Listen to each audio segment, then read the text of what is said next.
여러분, 오늘부터는 함수라는 것에 대해서 배워보도록 하겠습니다. 파이썬, 기타 프로그래밍 랭귀지에서 함수는 사실 저희가 중고등학교 때 배웠던 독립변수에 따른 종속변수, 즉 인풋 값에 따른 결과를 내는 함수와 유사한 기능을 가지고 있습니다.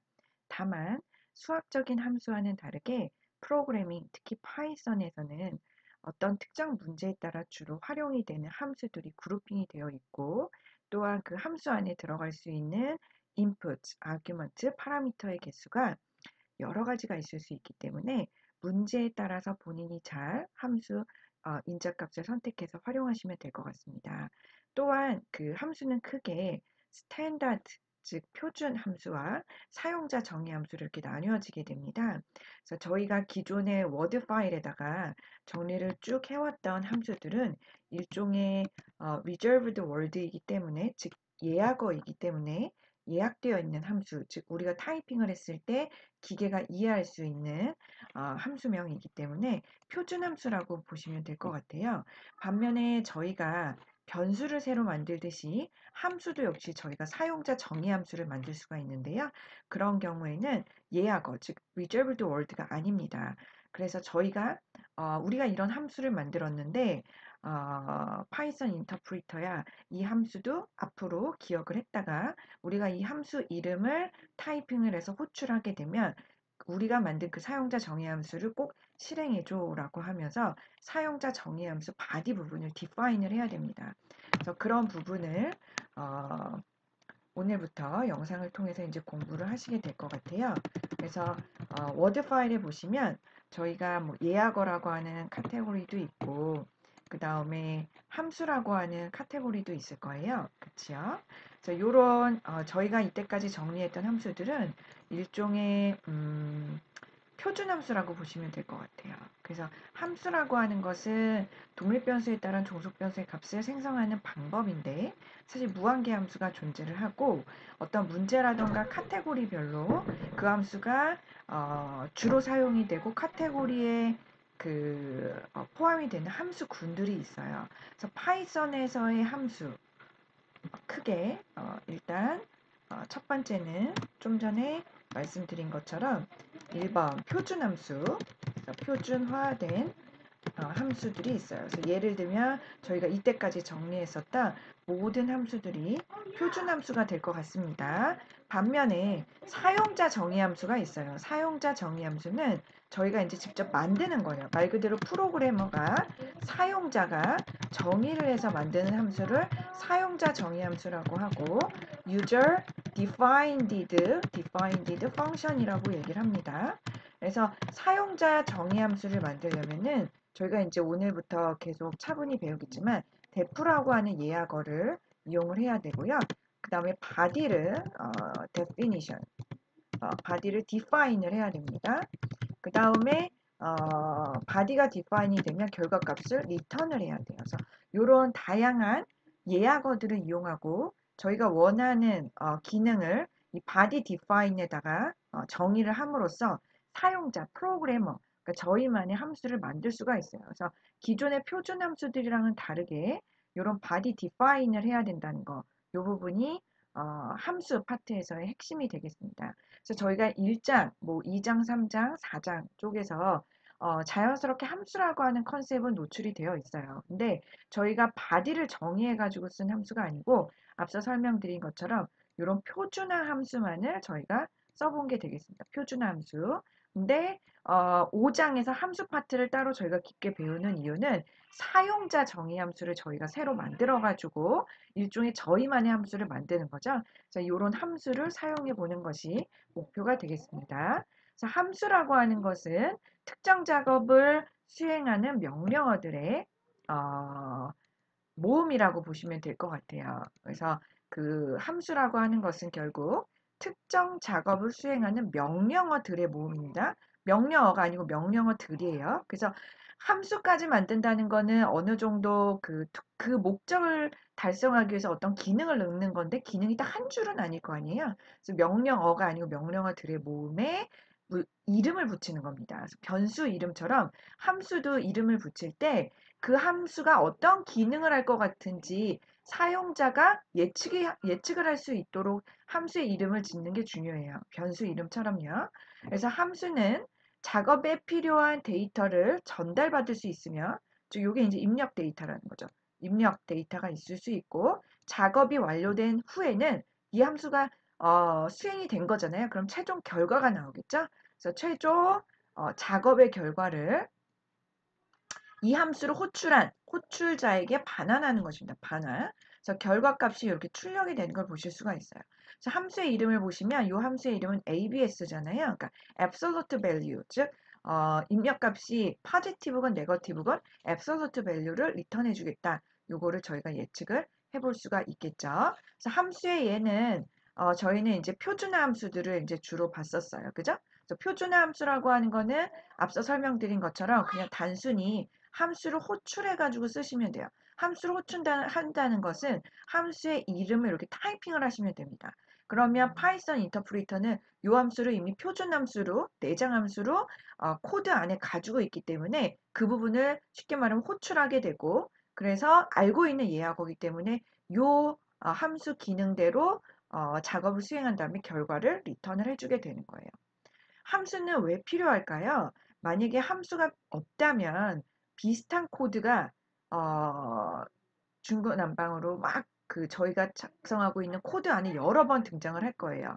예를 들면 이 코드를 한번 보시면 저희가 이 문법을 배웠기 때문에 지금 1부터 10까지 더하라는 기능을 하는 코드구나. 요걸 알 수가 있어요. 이 코드 같은 경우는 1부터 20까지 더하라는 기능을 하는 코드구나. 요걸 알 수가 있는데 인자값은 다르지만 결국에 이 코드가 의도하는 거는 어디에서부터 어디까지 더하라는 거죠. 그러니까는 큰 의도가 비슷하기 때문에 이런 경우는 일일이 코드를 매번 한 줄, 두 줄, 세 줄 작성하기보다는 get underbar sum이라고 하는 사용자 정의 함수를 저희가 만들고 이 함수를 저희가 호출해서 사용만 하시면 돼요. 그러면 get underbar sum이라는 건 표준 함수가 아니기 때문에 제가 앞서 설명드린 것처럼 저희가 사용자가 정의를 해야 되는데요. 사용자가 정의할 때 필요로 하는 예학어는 일단 def라고 하는 건 define이에요. 사용자가 define을 하겠다 이거죠. 이 함수를 define을 할 거고 결과를 return이라고 하는 예학어로 돌려주게 됩니다. 그래서 결과 요 body 부분, 요게 이제 body 부분이 되는 거예요. get underbar sum부터 sum을 i씩 계속 더하는 요 부분이 이제 body, 그죠? body가 되는 거예요. 요 body를 그러니까 몸통인 거죠. body를 define 하는 거예요. define, 그죠? define. 그러면 사실 여기에서 이제 프로그래밍 실력이 이제 나오게 됩니다. 저희가 직관적으로는 알 수 있어요. 1부터 10까지 더하면 되겠다. 근데 이 기능을 파이썬 인터프리터한테 저희가 목소리로 말해가지고 되지 않잖아요. 그죠? 그렇다고 영어나 한글로 1부터 10까지 더해줘. 이것도 아닌 거죠. 그래서 이때까지 배운 문법을 바탕으로 사실은 이 body define 부분을 본인이 스스로 작성하실 수 있어야 돼요. 어떻게 작성을 하느냐? 일단은 그 define 다음에는 항상 이 함수의 이름이 딱 나오게 됩니다. 아까 전에 이 함수의 이름은 get underbar sum이라고 했죠. 그래서 이 함수의 이름부터 본인이 지으셔야 돼요. 근데 이 함수의 이름을 보면서 이 함수는 무슨 기능을 할 것 같다라는 거를 예측할 수 있도록 지으셔야 돼요. 그래서 뭔가를 더해가지고 그죠? 결과를 얻을 수 있게 해주는 함수라는 걸 알 수가 있어요. 그죠? 그래서 get underbar sum이라고 여기에서는 이름을 지었고요. get과 sum이라고 하는 two word가 있는데 일반적으로 두 개 이상의 단어를 자연스럽게 연결 지을 땐 언더바를 넣습니다. 변수 이름이건 함수 이름이건. 자, 그 다음에 중요한 거는 더하는 거잖아요. 더할 때는 어디에서부터 어디까지 더해야 되는지가 있어야겠죠. 그래서 쉽게 말하면 함수의 인자값이 이제 두 개가 필요하게 돼요. start와 end. 근데 어쩔 때는 1부터 10까지 더하잖아요. 어쩔 때는 1부터 20까지 더하죠. 그렇기 때문에 특정 숫자를 넣는 게 아니고요. 함수에서 body define 부분은 인자를 이렇게 변수로 넣어주는 거예요. 이런 걸 이제 지역 변수라고 얘기를 하는데요. 이 함수 내에서만 의미가 있는 local variable이라고 얘기를 합니다. 그래서 이 베리어블 앞에 형용사가 뭐가 붙느냐에 따라서 프로그래밍이나 수학이라던가 일반적인 컨셉에서 다 다르게 돼요. 뭐 지역 변수, 어, 전역 변수, 뭐 확률 쪽에서는 확률 변수 이런 식으로. 그래서 사실은 변수긴 변수예요. 변하는 숫자를 저장할 수 있는 공간인데, 그래서 그 변하는 숫자가 어떤 특정 확률값까지 가지고 있으면 그게 확률 변수고, 어떤 지역 변수여가지고 어떤 지역 내에서 어떤 특정 함수 내에서만 의미를 가질 땐 지역 변수라고 얘기를 하고, 코드 전체에서 의미가 있을 때는 전역 변수라고 얘기합니다. 그래서 그 변수 앞에 있는 어드젝티브, 즉 형용사가 뭔지를 잘 보시고 그 깊은 히든 인포메이션을 잘 알고 계셔야 돼요.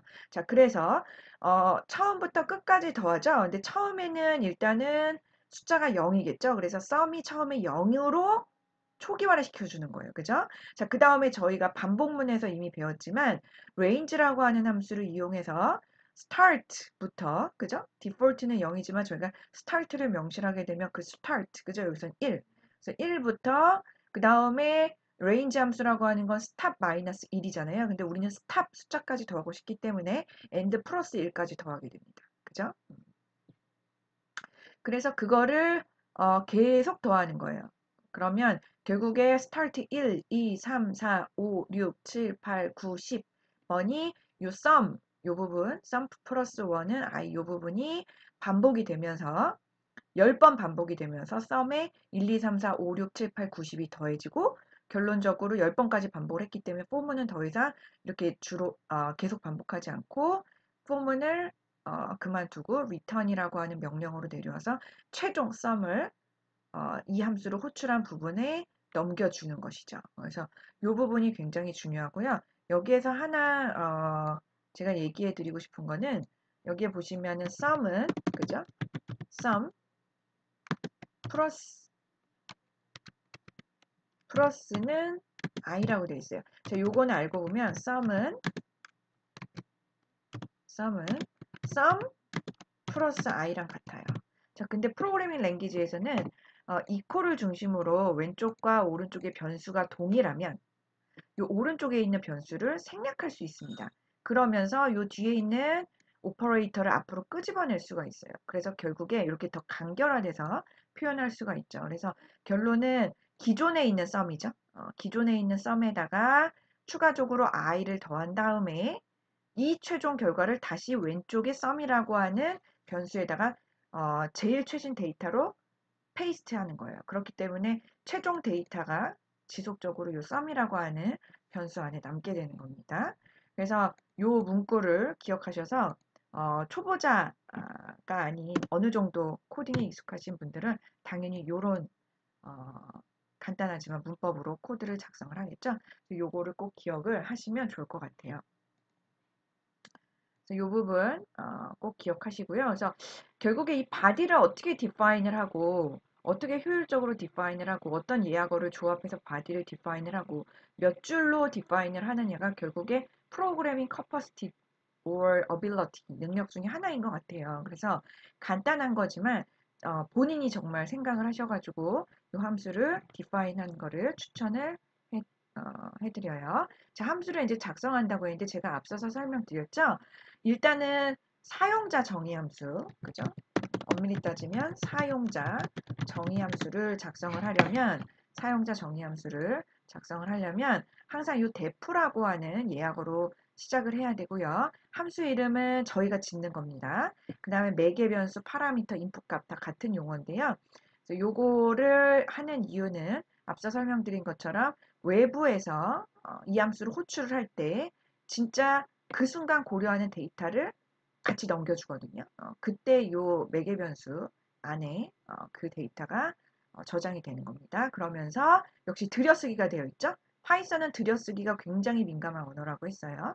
그래서 들여쓰기가 되어 있는 요 부분이 이 함수가 호출이 되면 실행이 되는 거예요. 알겠죠? 그리고 제가 앞에서 일부러 얘기를 하지 않았는데요. 요게 이제 굉장히 중요합니다. 어떤 게 중요하냐면 콜론이요, 콜론. 그래서 콜론을 찍어서 함수 정의가 아직 끝나지 않았으므로 요 들여쓰기가 되어 있는 요 부분을 자세히 봐라. 요게 이제 의미를 하게 됩니다. 그래서 저희가 콜론이라고 하는 예약어 이미 노트에 필기되어 있을 거예요. 그래서 continuously라고 하는 뜻을 내포하고 있다라고 얘기를 한댔죠. 함수의 장점은 저희가 매번 그 유사한 기능을 수행할 때마다 코드를 나열하는 게 아니고 단순히 코드를 호출함으로써, 즉 함수 이름을 호출함으로써 그 함수를 계속 사용할 수 있다는 거죠. 물론 함수의 body definition은 코드 어딘가에 있어야 돼요. 하지만 한 번만 있으면 되고 그 기능을 사용하고 싶을 때에는 그 함수의 이름만 매번 호출해서 쓰면 됩니다. 그래서 결국에 함수는 중복된 코드를 제거하고요. 복잡한 프로그래밍을 함수 멸로 구분을 해서 저희가 카테고리화 시킬 수 있기 때문에 더 간단한 작업들로 분해를 할 수가 있어요. 사실 이 분해라고 하는 것이 굉장히 중요한데요. 간단히 설명을 해드리면 저희가 사람이 아니고 컴퓨터, 뭐 R 인터프리터, 파이썬 인터프리터 이런 다양한 응용 프로그램들이 도대체 사람처럼 어떻게 생각하는지 알고 싶다면 사실은 저희가 컴퓨테이셔널 띵킹이라고 하는 CT를 알고 계셔야 돼요. 그래서 이 CT라고 하는 것이 처음에 기본 요소가 분해거든요. 제일 작은, 제일 더 이상 쪼개지지 않는 단위로 분해를 하고, 그 다음에 두 번째는 뭐, 그, 패턴을 찾고요. 그 다음에 세 번째는 그 문제에서 핵심 요소만 고려하는 추상화, 일반화가 필요하고, 네 번째는 그 순서대로 나열하는 알고리즘화가 필요를 하게 돼요. 그래서 사실은 이 컴퓨테이셔널 띵킹이라고 하는 개념 배우셨을 텐데, 요게 저희가 컴퓨터 사이언스 어떤 과목을 배우든 수학 어떤 개념을 배우든 간에 기본적으로 복잡한 문제를 분해하셔가지고 접근하신다면 뭐든지 다 풀릴 수 있습니다. 자, 함수도 역시 이런 식으로 표준 함수도 만들어져 있고 저희가 사용자 정의 함수도 그렇게 만드셔야 돼요. 자, 그 다음에 함수는 한번 만들어지면 다른 프로그램에서도 재활용할 수가 있어요. 저희가 나중에 이제 모듈이라고 하는 개념을 배우고 패키지라고 하는 개념도 배우게 되거든요. 모듈이라고 하는 거는 쉽게 말하면 각각의 뭐뭐.py 파일을 의미를 하게 돼요. 그리고 그 파일 안에는 다양한 클래스나 함수나 변수나 데이터가 있을 수 있는데 아무튼 어느 정도 기능이 유사한 애들은 모듈 단위로 이제 나뉘게 돼요. 그리고 그 모듈이 또 한 번 패키지라고 하는 개념으로 묶이게 됩니다. 그래서 사실은 어떤 하나의 패키지 안에 모듈이 다르면 함수의 이름이 동일하더라도 저희가 계속 재활용을 할 수가 있고 심지어 다른 모듈 안에 있는 함수를 제가 가지고 와서 사용해 볼 수도 있어요. 그래서 아무튼 그 메모리 상에서뿐만 아니라 코드의 어느 부분이든 딱 한 군데만 함수가 존재한다면 그 사실을 저희가 알고 있다면 저희가 그거를 충분히 재활용하실 수가 있습니다. 그래서 함수를 사용하면 readability, 가독성이 증대되고요. 그 다음에 만약에 오류가 나게 되면 그 함수 부분만 수정을 하게 되고 혹은 만약에 업데이트 버전이 필요하다. 그럼 그 함수만 뭐 인자를 새롭게 더 인식할 수 있도록 만든다던가 아니면 기능을 추가한다던가 이렇게 유지 보수도 할 수 있기 때문에 유지 관리도 쉬워집니다. 그래서 잠시 동영상을 멈추시고 함수 사용의 장점을 사진을 찍어 주세요. 그래서 저희가 그 이론과 실습이 겸비된 중간고사나 기말고사를 보게 될 때 어느 정도 예를 들면 그 난이도가 조절되는 그런 시험 문제를 이제 제가 낼 텐데요. 그때 그래도 시험 문제도 어느 정도 있어야 될 때 OX 문제가 있을 수 있고 그때 요런 스타일로 OX 문제가 나올 수 있습니다. 그래서 요거를 사진을 찍으시고 혹시나 중고등학교 때 함수와 프로그래밍 컨셉에서의 함수의 차이점을 모르시는 분들은 요 개념을 꼭 주기적으로 봐주시면 좋을 것 같아요. 그리고 사소한 거지만 특히나 예를 들면은 그 글로벌 융합 학부 뭐 이런 식으로 복수나 부전공을 하고 있고 자기 원전공이 있는데 그 원전공이 이제 비전공이에요. 즉 인문 계열 쪽이라든가 사회 이런 계열 쪽이 자연과학 쪽의 친구들이라면 어, 복수 전공이나 부전공으로 컴퓨터 사이언스나 소프트웨어나 글로벌 융합학부 이런 식으로 약간 그 공학적인 융합을 시도를 했는데 아주 쉬운 거지만 사실 나중에 어디에선 졸업 전후로 인터뷰를 볼때 그 인터뷰를 보시는 분 입장에서는 이제 비전공자이잖아요. 원전공이 이제 공학 쪽이 아닌 경우에 함수를 얼마나 다뤄봤냐, 클래스를 스스로 얼마나 만들어봤냐, 스스로 모듈과 패키지를 만들어서 어떤 문제 정도를 풀어봤냐 이렇게 물어보실 수도 있고요.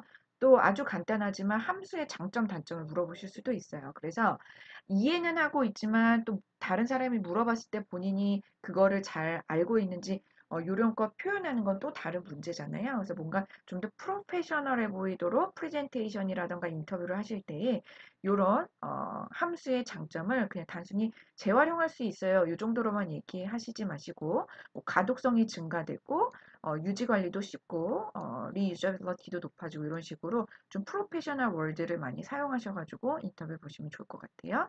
자, 함수의 이름은요. 제가 앞서 설명을 드렸지만 함수의 이름은 함수의 목적을 설명하는 동사, 그죠? 혹은 동사와 명사를 하이브리드 해가지고 사용을 하게 됩니다. 그래서 저희가 square라고 보면 이 함수는 정수를 제곱하는 함수겠구나. 유추가 되죠. 그 다음에 compute average라고 하면 뭔가 평균값을 구해주는 함수구나. set, 그죠? 뭔가 세팅하는 거죠. set은 이제 get의 반대예요. 앞서 이제 get이라고 하는 거는 저희가 결과를 이제 얻는 그런 개념이었잖아요. 그래서 get이라고 하는 거를 썼다면 set이라고 하는 거는 내가 말 그대로 세팅하는 거예요. 그죠? 내가 원하는 값으로 세팅하는 거죠.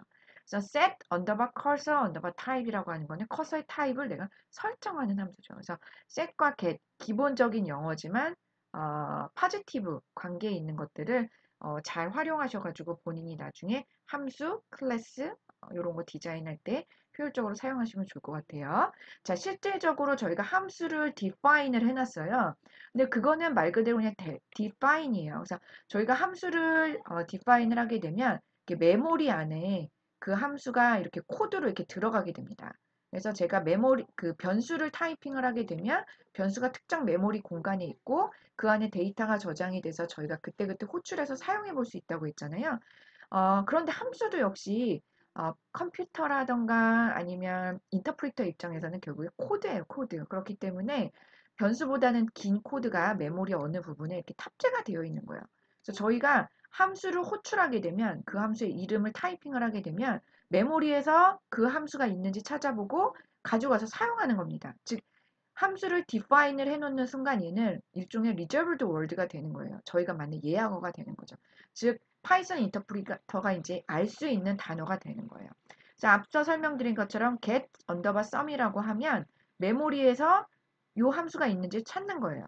물론 저희 코드상에도 요 코드가 보이죠. 그죠? 그래서 이 함수를 찾아서 1이라고 하는 건 start라고 하는 변수에 넣고 10이라고 하는 변수는 end라고 하는 변수에 집어넣게 됩니다.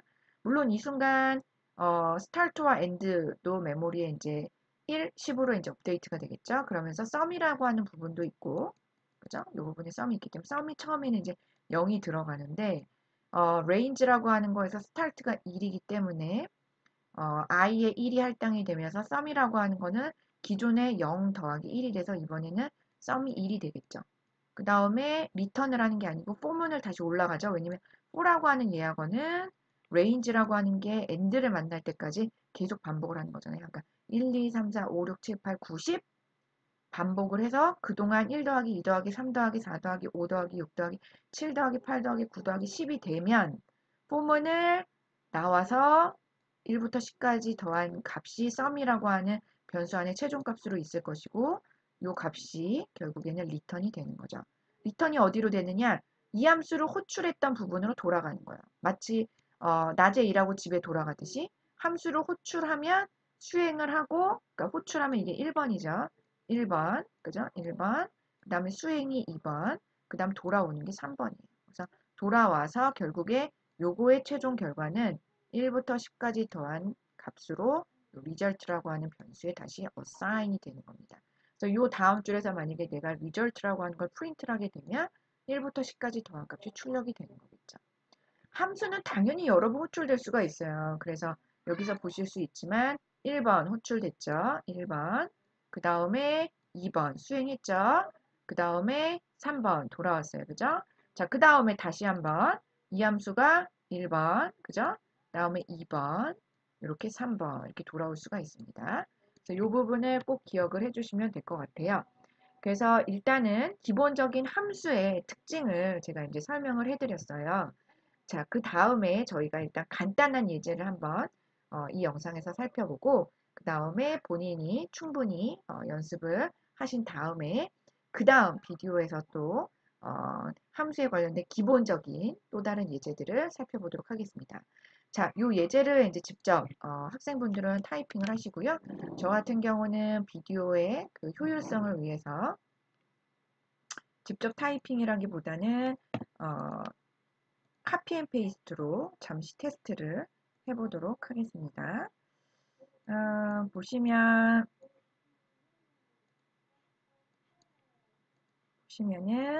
이제 쉘을 당연히 이제 띄우시고요. 컨트롤 N을 해서 저 같은 경우 이제 붙여놓고 F5를 눌러서 실행을 한번 해봤어요. 자, 실행할 때 여기가 untilled이기 때문에 당연히 이제 오늘 날짜에 학생분 같은 경우는 4번에 본인의 영어 이름에 펑션 예제 1으로 하시고 확장전 자동으로 py가 붙게 됩니다. 저장을 누르시면 다음과 같이 첫 번째 호출은 1부터 10까지죠. 그래서 프린트 결과는 55가 나왔고요. 그 다음에 1부터 20까지는 210이 나왔습니다. 요거를 앞서 설명드린 것처럼 이제 해석을 해보실 수가 있겠죠. 그래서 학생분들은 요 코드를 직접 작성을 하시고 여기에 데이트, 그죠? 그 다음에 author, 그죠? 그 다음에 subject, 함수 이렇게 하시고요. 그 다음에 제가 설명드린 것처럼 예약은 이제 주황색으로 나오는 걸 보실 수가 있고 함수 이름이 있고요. 지역 변수 2개가 있고 그 함수를 수행하기 위해서 필요한 body, 그죠? definition이 있고 최종적인 결과가 return이 있게 됩니다. 그래서 프린트문도 저희가 앞서 설명드린 다양한 문구가 있잖아요. 그래서 단순히 이렇게 답만 출력하지 마시고요. 뭐 예를 들면은 1부터 10까지 숫자를 더한 값은 몇입니다. 뭐 1부터 20까지는 몇입니다. 이렇게 해보셔도 좋고 요 start와 end를 요 앞부분에다가 int와 input 값을 하이브리드 시켜가지고 사용자한테 입력받아도 되겠죠. 어, 덧셈을 하고 싶으세요? 라고 하면서 그럼 시작 숫자와 끝 숫자를 한번 입력해 주세요. 라고 해서 그거를 입력 받으셔가지고 변수로 넘기셔도 될 것 같습니다. 그래서 그런 다양한 부분을 확장을 하시고요. 특히 이 부분도 이렇게 주석을 달아주세요. 그래서 이 코드는 동일하지만 이 코드를 내가 어떻게 이해했는지 한글 표현은 다를 수 있기 때문에 이 부분에 학생분들이 이렇게 주석을 가능하면 원래는 함수별로 다는 게 맞는데요. 지금은 아직은 약간 초보 수준일 수 있기 때문에 함수 파트에 있어서는요. 이런 식으로 각 명령어가 무엇을 의미하는지 이렇게 주석을 달아주시면 좋을 것 같아요. 그러면 제가 주석을 보고 학생분들이 진짜 이해를 하면서 이 코드를 작성했는지 유무를 제가 판단을 해보도록 하겠습니다. 특히 중간고사나 기말고사 때 실습을 만약에 시험을 보게 되면 제가 이렇게 주석을 다르라고 할 거예요. 주석을 안 다르면은 부분 점수 감점이 돼요. 그래서 코드만 작성해서 결과가 나와도 제가 분명히 문제상에서, 그러니까 문제를 자세히 읽으셔야 돼요. 그 각 명령어별로 주석을 다르세요라고 쓰면 이렇게 다르셔야 됩니다. 그래서 이렇게 캡처를 하셔가지고 본인 워드 파일에다가 붙여주시면 더 좋을 것 같고요. 앞서 설명드린 것처럼 사용자로부터 스타트와 엔드를 입력받으셔가지고 본인이 좀 더 실시간으로 덧셈을 할 수 있도록 해보시면 좋을 것 같고요. 좀 더 만약에 나는 좀 확장해보고 싶다라고 하신 친구들은 사실 아리스메틱 오퍼레이션이 뭐 덧셈뿐만 있는 게 아니잖아요. 그래서 뭐 다른 연산도 할 수 있도록 뭐 이런 식으로 확장을 해봐줘도 좋으실 것 같아요. 그래서 본인이 이런 식으로 기본적인 거, 그죠? 기본적인 거는 뭐 본인이 설명이 이렇게 해서 했는데 추가적으로 만약에 확장하셨잖아요.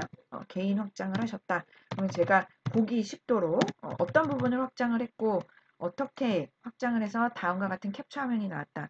이런 것들을 이렇게 핑크색으로 표시를 해놔 주시면 제가 그 부분을 좀 더 심도 있게 보도록 하겠습니다. 그래서 오늘은 기본적으로 함수가 무엇인지, 함수의 장점이 무엇인지, 함수는 표준 함수와 사용자 정의 함수로 나뉘는데 사용자 정의 함수는 내가 어떤 이하고로 시작해서 어떤 이하고로 끝맺어야 되는지, 그 다음에 함수 이름은 어떻게 지어야 되고 함수의 바디 데피니션은 내가 어떻게 만들어야 되는지 그거를 제가 설명을 드렸고 아주 간단한 예제를 살펴봤습니다. 그래서 이때까지 한 내용을 바탕으로 본인이 충분히 연습을 좀 플리트 러닝으로 해주시고요. 그다음 저희는 다음 영상에서 다시 찾아뵙도록 하겠습니다. 네, 수고 많으셨습니다.